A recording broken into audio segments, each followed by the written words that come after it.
Do you want to go beyond tolerance to create a culture of belonging from the inside out? What are the benefits of a culture of belonging? I'm Dr. Karen Wilson Starks, your host for The Voice of Leadership and Dr. Karen Speaks Leadership. Today, my special guest, Ame-Lia Tamburrini, talks about how to create a culture of belonging and why belonging is vital to a healthy workplace. Let me tell you a little bit about Ame-Lia. She is the founder and CEO of Hum Consulting, based in British Columbia, Canada. As an inclusive leadership speaker, author, and master facilitator, she moves organizations and communities beyond diversity, equity, and inclusion into cultures of belonging from the inside out. Her clients include nonprofits, corporations, and those in government and education sectors. Her unique approach appeals to diverse sectors, especially traditionally male dominated industries such as mining, engineering, education, and law and government institutions. For more than 20 years, Ame-Lia has also engaged with rural, remote, and indigenous communities around the world in resource extraction, housing, public health, restorative justice, and education. She holds a Master of Science in Epidemiology and a Bachelor of Science in Kinesiology, and is a certified facilitator of restorative justice, circle dialogue, and trauma informed practices. She brings all of herself to work and receives the highest ratings at conferences and leadership retreats with her approachable and engaging combination of humor, vulnerability, and intellect. Ame-Lia sees the light in everyone and ensures participants leave better equipped to shine their light. Ame-Lia, thank you so much for being with me today on The Voice of Leadership and Dr. Karen Speaks Leadership. Thank you, Dr. Karen. It is a true honor to be here and a joy.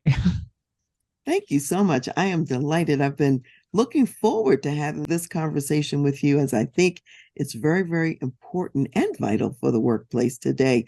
So, Ame-Lia, I'm just going to jump right in and ask you, first of all, to let us know what is belonging, since that's such a core part of what you do.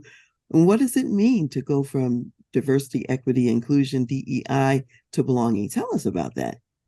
When I think about diversity, equity, and inclusion, I immediately go into my head and I get busy thinking about definitions and how I'm going to do that right. When I say belonging, there's something that settles into the body and it becomes a feeling sense. And for me, fundamentally, that's what belonging is. When you enter into your workplace, there is a feeling sense that you are valued just as you are, that you have wisdom to share and contribute, and that you are connected to this community that can lift up and support you and help you to be your very best self while contributing to whatever the organizational goals happen to be. I think it's fabulous if people have an opportunity every day to contribute their gifts to the workplace in the way that you're talking about. Wouldn't that be wonderful in terms of the cultures that we all get to live in and also to create together? When you think about DEI, diversity, equity, and inclusion, does it feel more like a formula or as if you're looking at just metrics, maybe absent the heart? What's the difference? Yeah, diversity, equity, inclusion for me feels like definitions, it feels like policies, it feels like exercises and checkbox approaches to getting things right. And this whole getting things right complicates the journey of diversity, equity, inclusion, like creating those spaces where people can show up as themselves. And it's an old way of being, a way that's been conditioned into many of us. Getting things right is triggers that survival mechanism.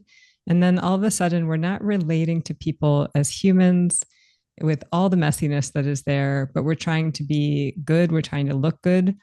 And that can shut down conversation in a hurry. So, this is why I like framing this conversation in terms of belonging because it really talks about what this is at the core, which is love and joy and heart space versus something that you have to figure out intellectually or govern with a policy. Oh, thank you for saying more about that. I think that really sort of gets to the heart of the difference as well. So share a little bit, Emilia, about what does it mean to do this work from the inside out? Because I know that's a core, concept for you as well. Again, I don't want to sound repetitive, but it is coming back into that heart space and recognizing that it's not so much about what we do with each other, but it's how we be with one another. And how we be is very much governed by a lot of programming, a lot of things that we've heard about how we should and shouldn't be in the world, and things that we've learned about other cultures or other people that we bring forward mostly unconsciously.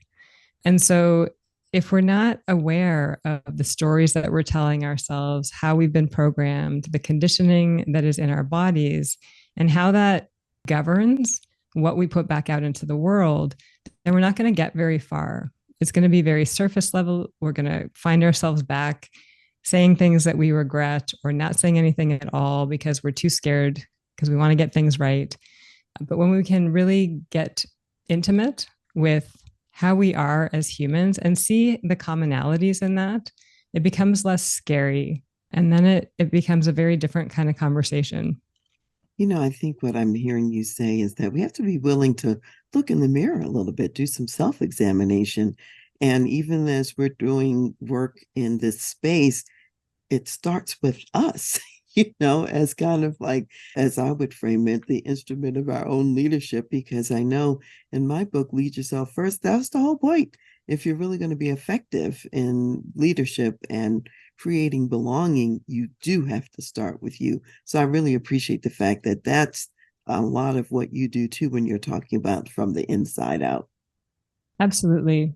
I learned that through my own journey. And I think all the work I do today is really taking the lessons that I've learned to live a life that has more joy, more fulfillment, and causes less harm, and just reteaching people those gifts that I've been given over the years in interesting, fun, and sometimes really painful ways. But I've learned the lesson, and I believe that we come here to teach what we learn. And so, yeah.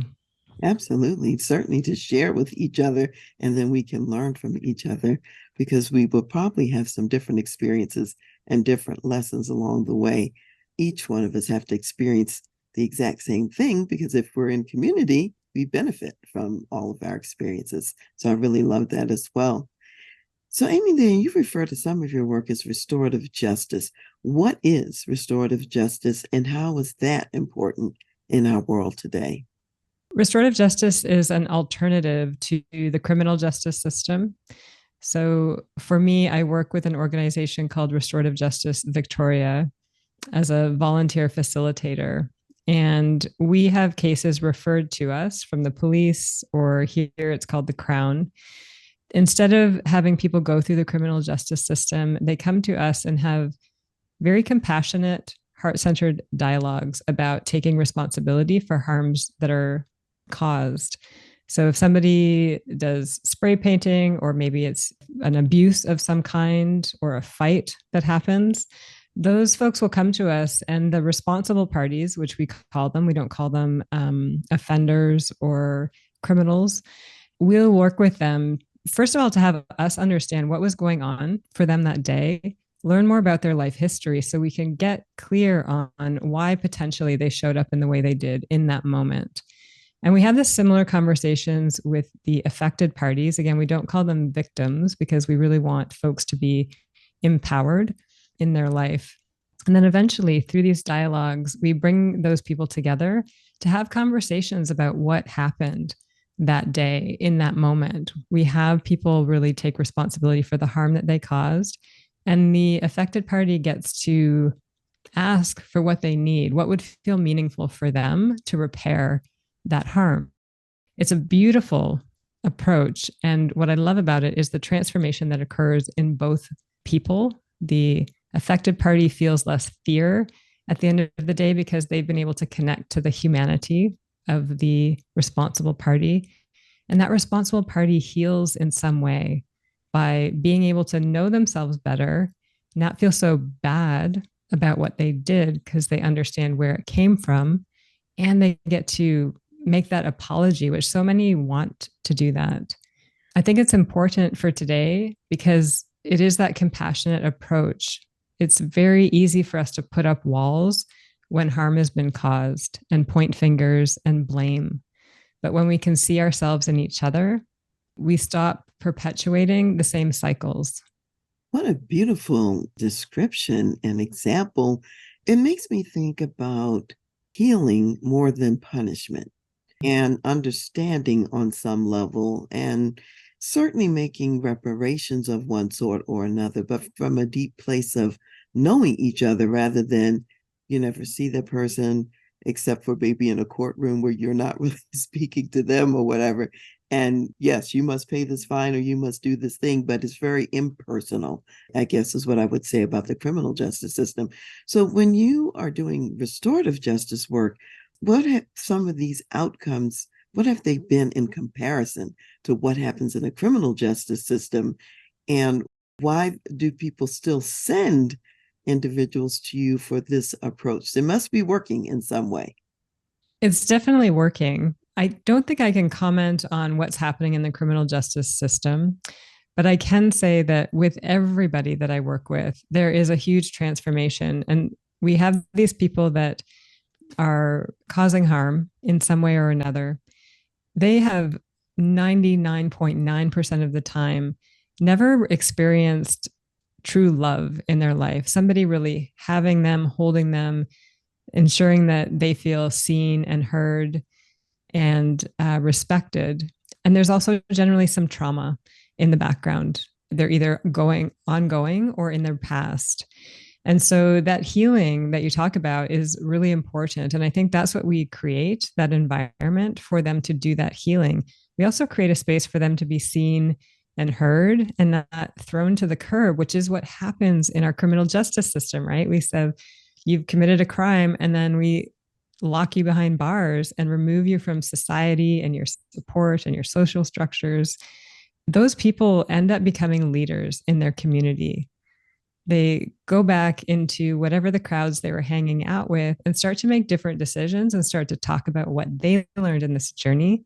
And they become agents of change, which I think is fabulous. I don't know. I can't comment if that's happening in the criminal justice system or not. It's a beautiful story, what you're talking about in terms of restorative justice. It makes me think about this notion of how God is love. And as people experience love, they're experiencing more of God. And as they are loved, they have more capacity to go out and love other people. So it's just a beautiful cycle that I see that you're creating in your work. So thank you for doing this very profound work that I know is transforming lives from what you're describing. You know, Ame-Lia, I also know that you transform lives also in the Indigenous communities, First Nations people, and very often, at least in the United States, I don't know if it's the same in Canada, I would assume it might be the same. Very often, Indigenous people don't want outsiders coming in and showing them anything. So there's something about how you work that really resonates with them. Tell us a little bit about the work you're doing with the Indigenous communities and why the connection actually works. I've spent quite a number of years working alongside Indigenous communities, and that was through different work I was doing where it was centered in resource development, a lot of oil and gas and mining. And I got to travel all throughout North America and overseas as well, and work with Indigenous communities of the lands there. And so, firstly, I'll say that I've actually learned from them and have changed my own worldview because of those experiences. Through that journey, I learned about different definitions of health. My background is health, kinesiology, and epidemiology. They taught me to expand what I was learning in university to consider environmental and social factors and spiritual factors and emotional factors. And instead of just like, oh, I have an injury or an illness, and that means I'm not well, they had this beautiful definition and concept of well-being. So I've learned from them, and I also saw how the trauma they experienced through colonization, played out in their communities through addictions and domestic violence and a lot of things like that, which are still very prevalent today. So when I work with Indigenous communities today, I'm clear I'm not going in to help them. I'm going there to stand beside them in conversations, generally with non Indigenous organizations that want to do work alongside them. I think what works in my approach is that I come in and I'm curious. I simply listen.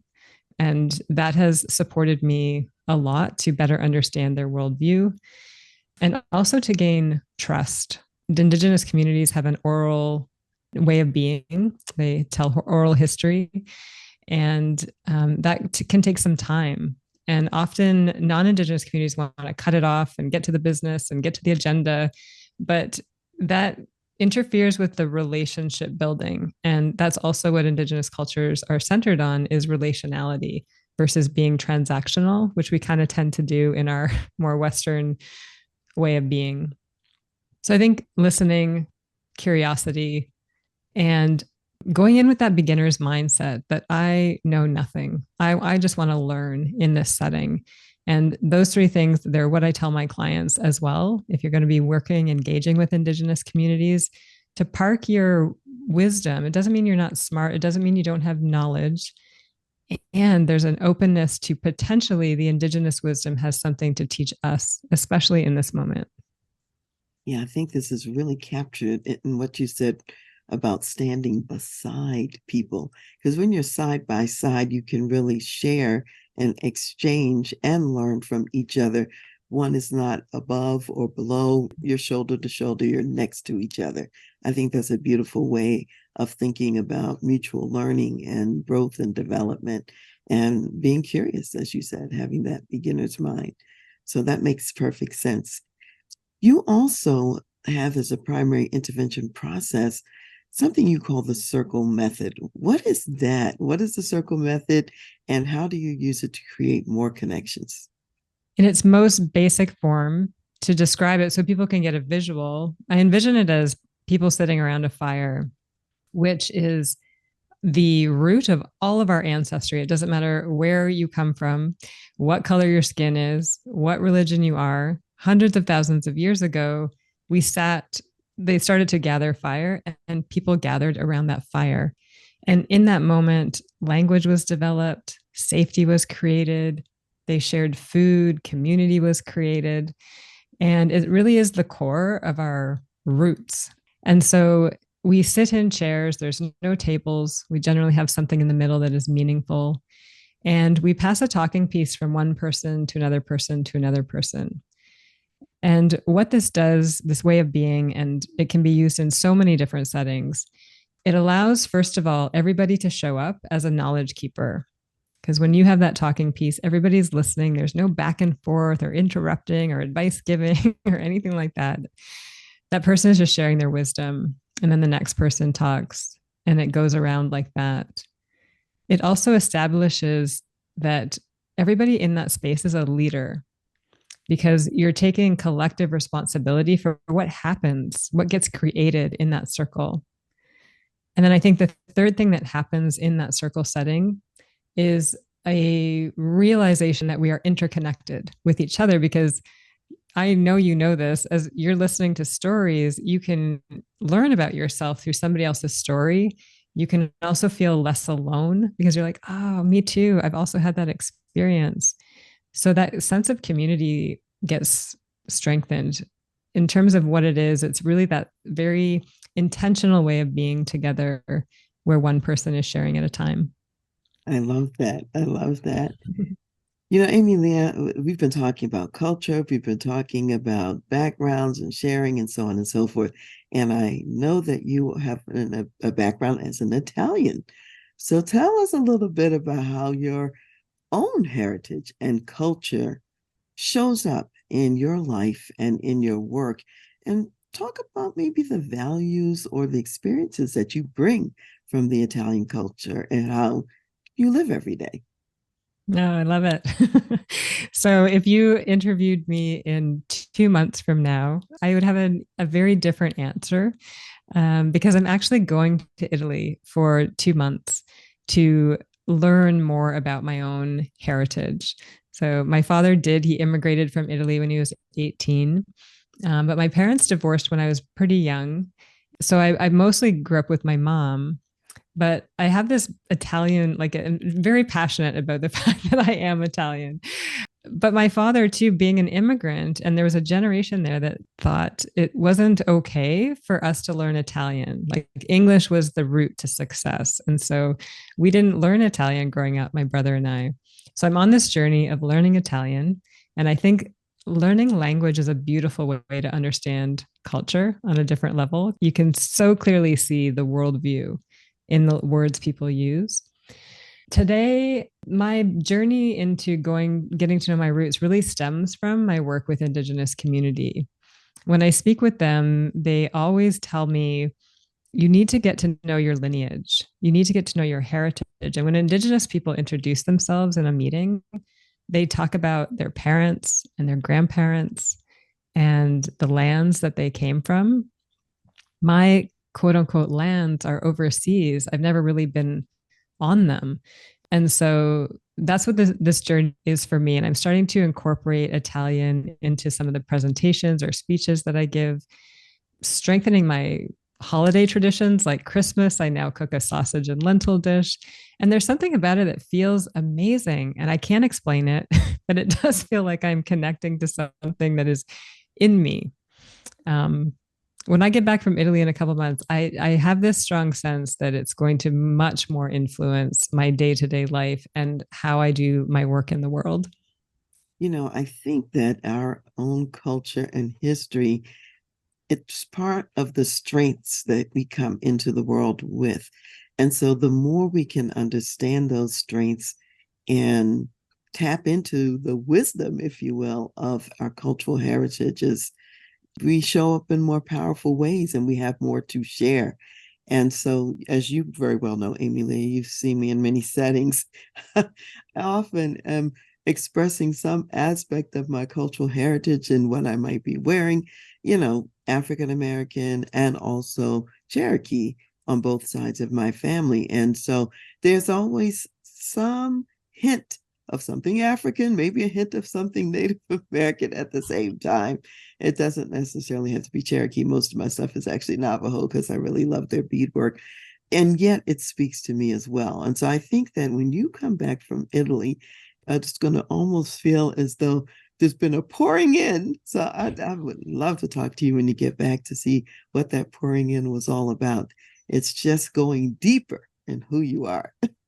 Yes. Yeah. And I love that about you, like just the expression in how you be, but your look and the clothes and everything. And even planning my trip for Italy, I find I'm dressing differently. Like all of a sudden, I've got more of an artistic flair. I don't know what's happening, but when I work with diversity, equity, inclusion, the non-white population is often saying like that's part of the white problem is that we're not connected to our culture. And when we're not connected to our culture, there's no root, there's no stability, like you were saying. And so we're very wobbly and we need to find safety by controlling others. But when we are fully rooted in who we are, we know ourselves deeply and have the wisdom of our ancestors with us at all times, we will show up very differently in the world. So I think that that's a call to action, I think, for the listener is getting to know your roots, your ancestry, connecting in whatever way you can is so important if you are truly committed to creating a world that not is more diverse, but is more accepting of diversity and feels inclusive and has that energy of belonging. Absolutely. So I hope people are listening to that call to action. We all can go a little bit deeper in our own roots and our own foundation and create stability today. And I also think create more to share across the different aisles. There's more that often connects us if we take the time to look and find it and talk about it. And it's always surprising, like you were saying earlier, many different cultures were around the campfire, so to speak. And so that's a shared experience across many different cultural and ethnic backgrounds and groups. So, Ame-Lia, you also are passionate about bringing feminine leadership to the corporate business environment. What is, feminine leadership, and how does it benefit everyone, no matter what their gender is?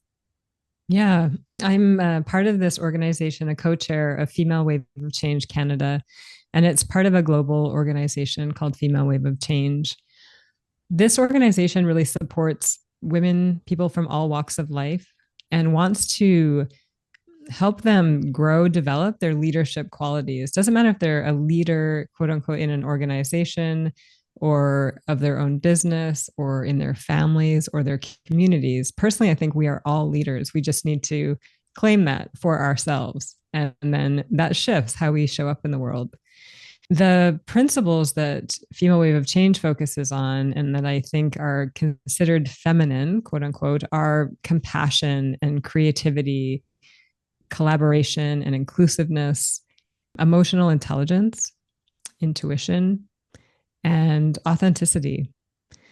I think what has been happening, or what the world that most of us have grown up in, those values haven't been at the forefront, or they've been expressed less than or valued less than other qualities of that were more controlling and more logical and less abstract, I think, that are generally associated with the masculine.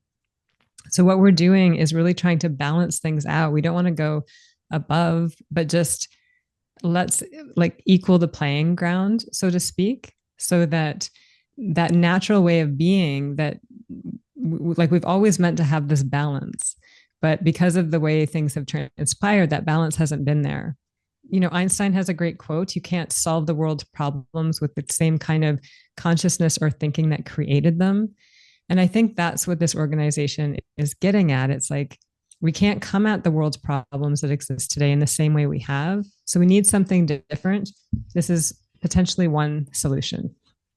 So, in a way, if we think about the challenges in today's world, if we only bring half of our resources, it's really not enough to really understand what's going on and to be able to move the needle, so to speak, on whatever is happening there. And so the feminine way of leadership has been absent in some places. And I think sometimes we may go move more quickly, even to wars and fighting, as opposed to sitting down and communicating and collaborating. And maybe that could be more of a first choice in some cases, and we could avoid some of the other outcomes. So when I think about the beginning and God creating the heavens and the earth, when he created Adam and Eve, he says he created man, and he referred to them as male and female under that term man. So it's like man and woman. And the whole point being they're together. You can't separate them, in that sense. And so that's what I hear when you're talking about this. Yeah, I love that perspective. Absolutely. I was thinking about COVID and some of the leadership that came up through that time period. And certainly the New Zealand Prime Minister and our medical health officer here in British Columbia, she was a woman as well. And what she demonstrated during that time was an immense amount of vulnerability. There were moments that she stood in front of the camera and cried because she was overwhelmed and just up at all hours of the night. But she allowed herself to bring that forward. Some people criticized her, but mostly what that did was brought people together. And I think when we take that divide and conquer mentality, the fighting and going to war, I have this sense people are less and less okay with that anymore. And we need something different. The feminine has something to offer in that space. It's interesting you bring up the pandemic because we did a podcast about Jacinda Ardern and her leadership during that time in New Zealand. And one of the things that struck me about it is how much she communicated and shared with people about what was going on and what they needed to know. So often, because people don't understand and they're in the dark, they make choices that are not in their best interest. And so just being able to share with people relevant information and to give explanations and offer options and alternatives was a very powerful way to lead. She's still in my mind because of that. That's amazing. It reminds me actually, and this was a man. So yesterday I gave a talk at a government ministry here at the provincial level. So that's equivalent of the state level. And it was the assistant deputy minister of this ministry who had a ask me anything question period for this branch that is under his umbrella. And I used to work for the government. So I was really curious to listen. He came on right before I was speaking. But Dr. Karen, he was so vulnerable and honest. That wasn't hiding anything. He just felt like, it was a fireside chat with your with your best friend, but giving real life advice from somebody who has clearly done that himself. So I do see this shift because I don't want to be like male and female necessarily. I think men are learning new ways of being as well because everybody suffers when we're not connected to all the parts of us. And so it's nice that we're creating an environment, speaking about belonging, where men too can tap into more of their feminine qualities and become more whole versus having to be this kind of one-sided way of being. Yeah, I love that because this really highlights how it's relevant for both genders, because both genders can embrace some of what we call, feminine leadership, and both genders can embrace some of what we call male leadership. And you bring out whatever needs to happen in that moment to benefit the community. So I think that's a great call to action to both genders, is really to think about under that term or rubric of man, which is all inclusive. And when we think about God, God is also inclusive of the male and female qualities because he's made us in his image, So that's a good thing to keep in mind, that even in God, there's a both and rather than an either or in that sense. You mentioned and talk about how important it is for leaders to bring all of themselves to work. And in your own case, what challenges have you experienced in bringing all of yourself to work, and how have you overcome those challenges? Mm, yeah, that's a great question. I think today I'm bringing more of myself than ever before, more of all of me than ever before. And what that has required of me is getting to know myself more and being able to face the qualities that are generally deemed as unpleasant in our society or simply in how I was brought up. So things like being judgmental or being selfish, lazy, even like most of my life just wanted to keep hidden from people. I'm learning to really see those and embrace them as part of who I am and see the gifts that those bring in me in various times. So every way of being has a virtue, and every way of being then has more of a shadow or a dark side to it. And so in learning more about myself and embracing all the parts of me, I feel like I'm more easily able to just show up as I am and just name in the moment, being like, oh, I feel like I was just being judgmental there. And then I can start again. But when we keep trying to hide that we have these parts of us, then we just create barriers. And then we have a greater tendency to project them back out into the world. So this comes up for me a lot in circle because as a circle host slash facilitator, some people think that I need to be a certain way. The people that pay me to support them in that work, that I need to be strong and not have weaknesses or qualities like that and not express emotion like tears. But that's the way that I'm really challenging myself to be myself in that moment. And it's hard for me to have a circle when there's not a moment where I tear up because I am so connected to people's stories. And I'm also learning about myself in those moments. And I am a human being. So people will say something and I'll notice a part of me that feels judgmental, that wants to separate myself from that person. And I don't always articulate it out loud in terms of what's going on for me, but I will do my work in that moment to check in to come back into the present moment and reestablish that connection. Some people, yeah, will judge me for being that vulnerable in those spaces. But most people are being able to see it, that that is also their conditioning that needs me to be a certain way for them to be okay. And I think when we can really get there, when we don't need other people to be a certain way for us to be okay because we've embraced all of our own uglier parts, like that's the world that I'm working toward creating in my spaces. Yeah.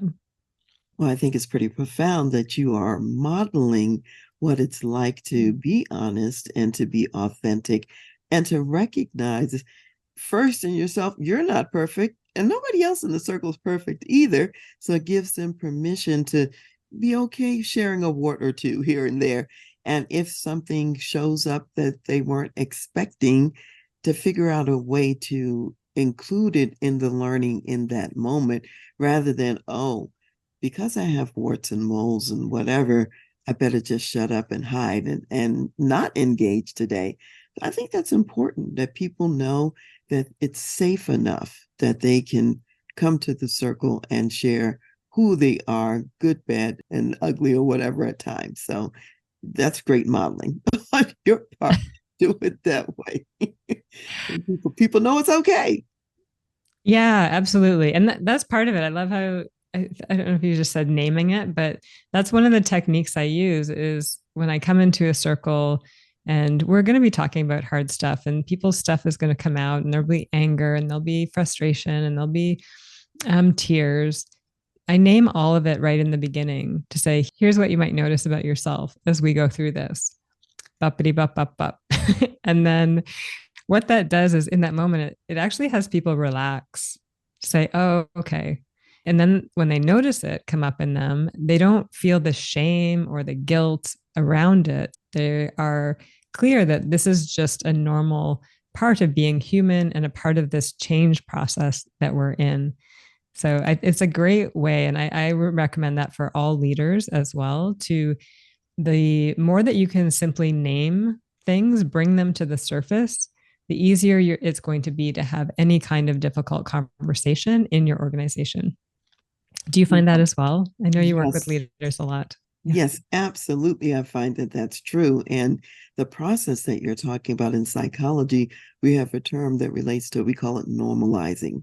Yeah. And you do talk about it up front. So people aren't surprised and shocked. They know what to expect. And then when those things happen, they aren't thinking, oh, something's drastically wrong or we're off base or isn't supposed to happen. So yeah, normalizing, talking about it up front, giving people permission, giving them a roadmap a little bit about what they might encounter along the way in this conversation in the leadership journey. So, yeah, I resonate with everything that you're saying about this.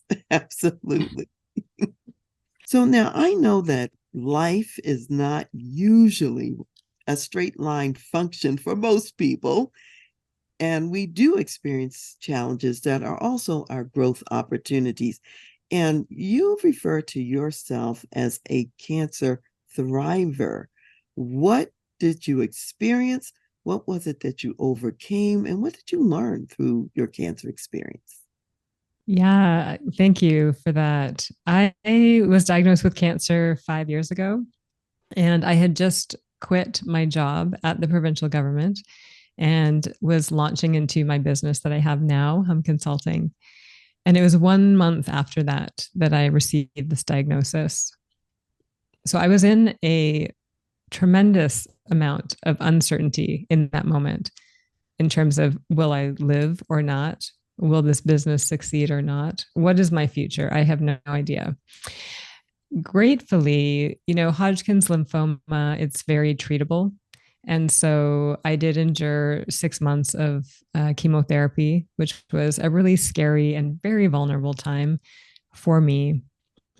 And in that moment, I got to learn a whole bunch more about myself, both during the event. And I think during, I realized how resistant I was to receiving any kind of support whatsoever. I lived by myself. My family was all out east. And so I didn't have to, but I chose to make the decision to rely more heavily on my friends and receive their love and support. What I realized in that journey was that so many of them were grateful, first of all, because people want to help, but they generally don't know how to help when such a diagnosis happens. So opening my door to food and other kinds of support felt good for them. They also said, wow, you're so much more relatable, Ame-Lia, in this vulnerable state of receiving, because otherwise we just thought you had all your stuff together, that you were kind of untouchable. And so it actually helped me deepen my relationships with my friends, which felt very vulnerable to me. I was very conditioned to keep kind of a safety net around me. But speaking about vulnerability and having your shadows out in the daylight, they got to see me at some of my worst moments. And so that was connecting fundamentally at the end of the day. When you're going through the cancer journey, it really is a chapter of survival. You're going from one treatment to the next and saying, okay, how you're just managing all the symptoms and the side effects that come up from both the chemotherapy, but then also the drugs you're taking to manage the side effects of the chemotherapy. It's a very complex combination of medication that you're managing. So that was survival mode. And when I came out of that 6 months, it really did feel like I had been hit by a tsunami and was standing there in the rubble wondering, what is this life? Like, who am I? And how do I rebuild this? And I don't even know what I want anymore. And so there were a lot of questions in that stage. And that actually felt more vulnerable to me. But it opened the door to have me heal more of my own trauma, to really look back at my childhood and say, oh, okay, there was pain there. And that still does impact me. It had me heal the trauma of going through the cancer experience and so much more. And that opened up a window to the work I do today, which is very much trauma informed and seeing division through that trauma lens of, okay, what is this division really? For me, it's all unhealed trauma. So fundamentally, the cancer journey gave me the gift of being able to do the work that I do today. It more deeply connected me to what was fundamental in life, which was love and joy. It's the signature of my business. I have a hummingbird, which for me represents love and joy. And when I was first diagnosed, I have this spiritual book that tells you the spiritual diagnosis of your physiological issue. And it said in this book, this person has forgotten the purpose of life, which is love and joy. So I made the cancer journey the journey of love and joy. And that's what I bring now into my day, is that thriving concept that life isn't about surviving. So many of us are stuck in that mode, the busyness of life. For me, it's about, where can I find the moment of joy in this moment, in the next moment? Even if there's suffering and pain, there's joy fundamentally underneath that. Yeah, that is a profound journey to deeper sense and understanding of purpose, meaning in life, and a more profound healing, not just of the cancer, healing of traumas from the past and other places that needed to be healed, where you might not have shined the light to those corners maybe in the past. And also just that mutual experience of learning to give and receive, recognizing that those who give to you are also benefiting in that moment as well. And sometimes we forget that for them to give is a joy as well. So you learned a lot through this process, and you're bringing kind of a deeper sense of living life to your clients because of those experiences. And you know what it's like to thrive even through the challenges and still see joy in the challenges. People need to know that, because sometimes they think the joy is all gone when in fact it isn't. So that's beautiful. Thank you. Thank you for sharing that. You mentioned your company and the hummingbird being the sort of picture of it, and your company is called Hum Consulting, HUM. Tell us about the meaning of that name, because it is relevant, and how you came up with it. Yeah. It was a conversation with a woman. We were just bouncing ideas off of. That's how it came. And it's one of those words, our acronyms. First of all, I didn't ever want an acronym, but it ended up being one. And it's a word that I find more and more meaning in every single day. The deeper I get into my work, the choosing of that name makes more sense. I know it was a divine gift for me because of that. So the acronym ended up being harmony, unity, and momentum. And for me, harmony is remembering that we are nature, nature is us. And there's a beautiful harmonic balance that happens with diversity because nature is an ecosystem. We are ecosystems that require diversity to thrive. And we also require knowing our purpose and our specific gifts that we were meant to give to the world and creating spaces for that to happen for everybody. So that's harmony. And when we can work in that way together, there is this unity that comes when we're sharing stories with one another, like sitting around the circle, where you get to see the other in yourself. And you said earlier that we have more commonalities than we do differences. So creating those spaces for that unity to be known. And then the interconnectedness, or sorry, the momentum piece, which is trauma is it's like stuck energy. It's energy that needs to be moved. And for me, the momentum is twofold. It's how do we heal that trauma to get that energy flowing again in our more natural state? But also, how do you get just unstuck in your organizations that are often in this place of not moving forward because they're not able to have the conversations that are needed to shift the dynamic and the culture? Well, that's actually a great segue because I wanted to ask you a little bit about what you see as some of the biggest challenges that corporations, businesses are facing today, such that the work that you do would be really helpful to them. Well, how would you name those challenges? What's going on?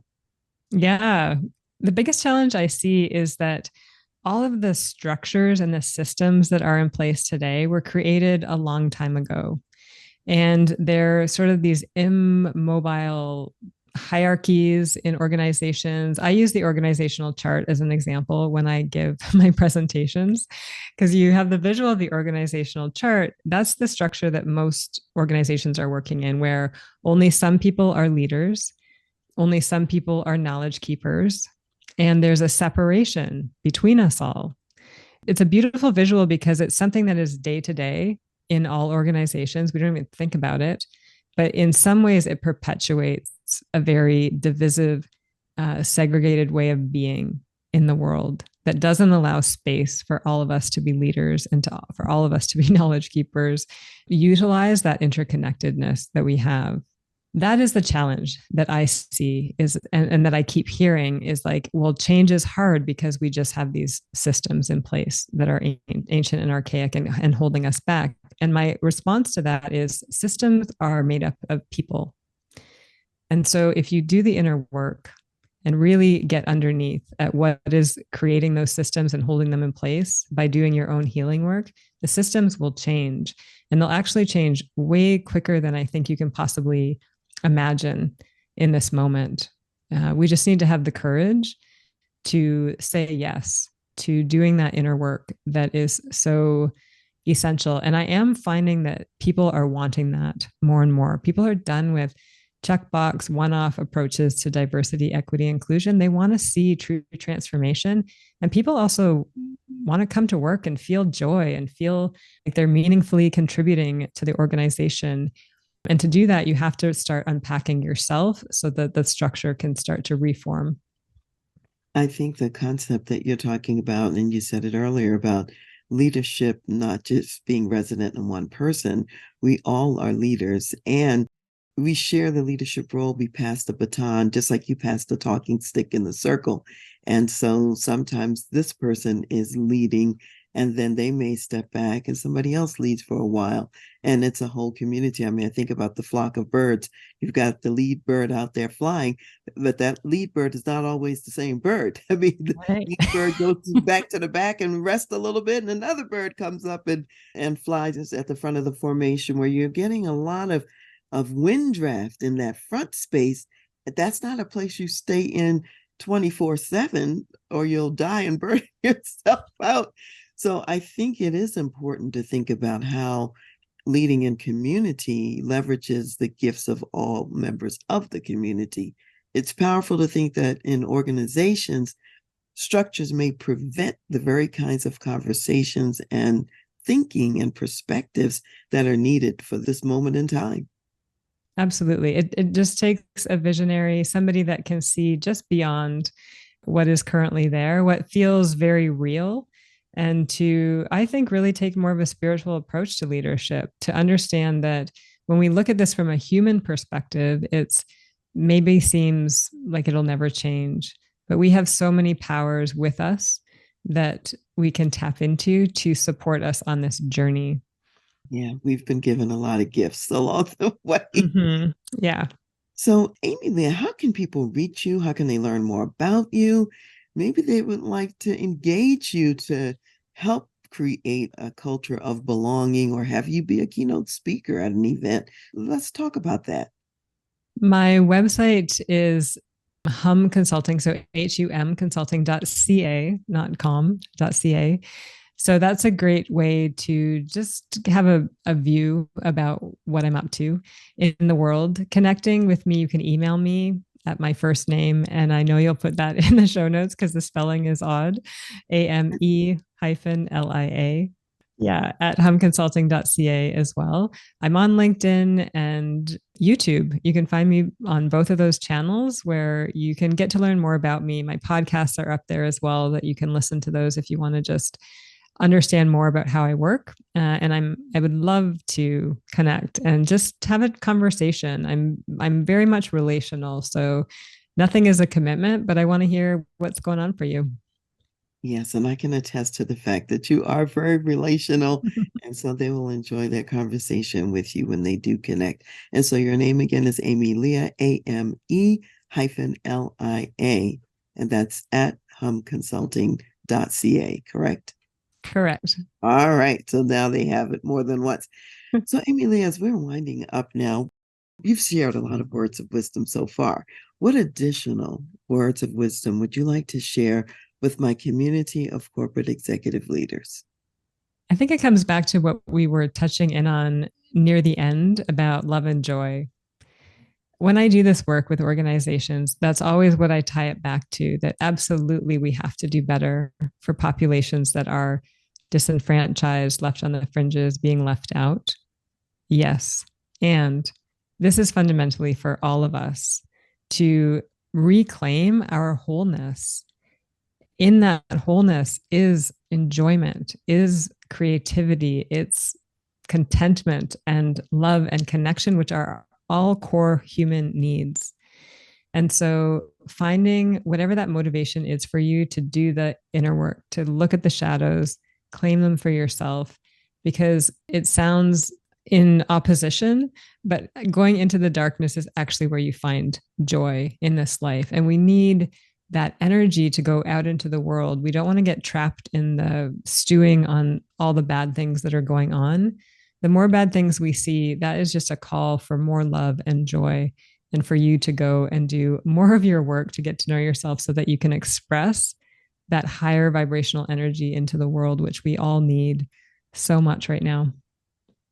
That's wonderful, Ame-Lia. And what it makes me think about is, it's really easy to see the sunshine when it's high noon and the sun is shining really brightly. And yet we need the sun at all times. So to be able to see the sun in the dark and to bring out the light in the dark, that's what the world needs, is people who are committed to that. And thank you for being committed to shining the light in the dark and showing others how to get there too. Thank you, Dr. Karen. Thank you for being here, Ame-Lia. I really appreciate everything that you shared, and I know people will benefit from it. So we will close today with Bible verses, a couple of them that come from James, the first chapter, and it's verses 19 and 20. So then, my beloved brethren, let every man be swift to hear, slow to speak, slow to wrath, for the wrath of man does not produce the righteousness of God. And as you heard today from my special guest, Ame-Lia, you heard from her that what produces results is listening, hearing, deeply understanding people, and showing love, connection, and belonging. So have a blessed day as you live and walk into all those spaces. Hi, this is Dr. Karen, and today I'm here with Terrence Chapman, who is the president and CEO of Victorious Family and also the author of Do Your Children Believe? Victorious Family has a goal of reaching 9.2 million families by 2030. Terrence, tell us, how far along are you on that goal? Well, we're very excited. Last year, for example, we reached 133,800 families. And prior to that, so we're right on around the 400,000 family mark towards our 9.2 million goal in the second year, really in a year and a half. So we're extremely excited. That is very, very exciting news. And I know that it's many new initiatives that help you to reach even more families. So tell us what's new in the ministry. You know, what's exciting, in December 7th of 2023, we had a national newspaper cover Victorious Family, and it went throughout the country. And that has exposed us to over 30 million families in the US. From that, we've got a great deal of responses. And one of those responses is a new partnership that we're forming with Hampton University to come alongside of them and work in 8 counties in the Hampton Roads area. So we're real excited about that. Millions of families will be exposed to what does it look like to have family transformation taking place in their home. That's phenomenal. So how can people reach you and how can they reach your weekly resource that you have as well? Well, they can reach us at victoriousfamily.org, victoriousfamily.org. Our resources are there. And we're excited because we have a brand new resource that just came out. It's our weekly rhythms guide. It really gives the parent and individual kind of a day-to-day rhythm and how they might walk in Christ. And so we really would encourage that they get a copy of our weekly rhythms guide for parents and individuals. Thank you so much, Terrence. I'm so glad that you're here with me today. And to you out there in the audience, please go to victoriousfamily.org, donate to the ministry, get the weekly rhythms guide, and see what else is new in the ministry. See you next time. Hello, it's Dr. Karen here, and I'm here to celebrate the work of the Bible League, which is a global ministry that provides Bibles, ministry study materials, and through activities like Project Philip, also teaches and trains local people in how to share the Word of God. So today, the president and CEO of the Bible League, Yost Snoop, is with me to share a little bit more about what the Bible League is doing.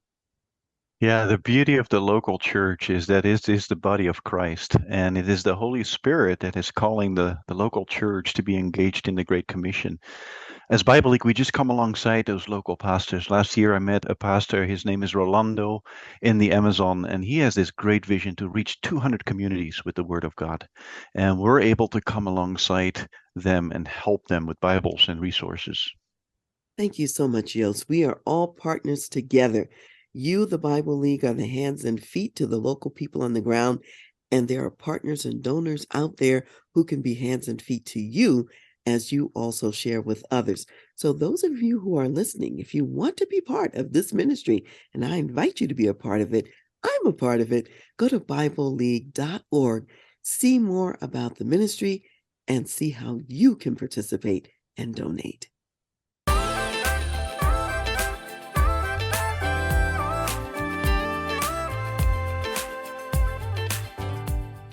You've been listening to The Voice of Leadership with me, Dr. Karen Wilson Starks. And I want to give a special thanks to jazz saxophonist Ron McMillan for granting us permission to use his gifted music on our show. Thanks for listening, and remember to go to my website, transleadership.com, for more strategies, insights, and leadership resources.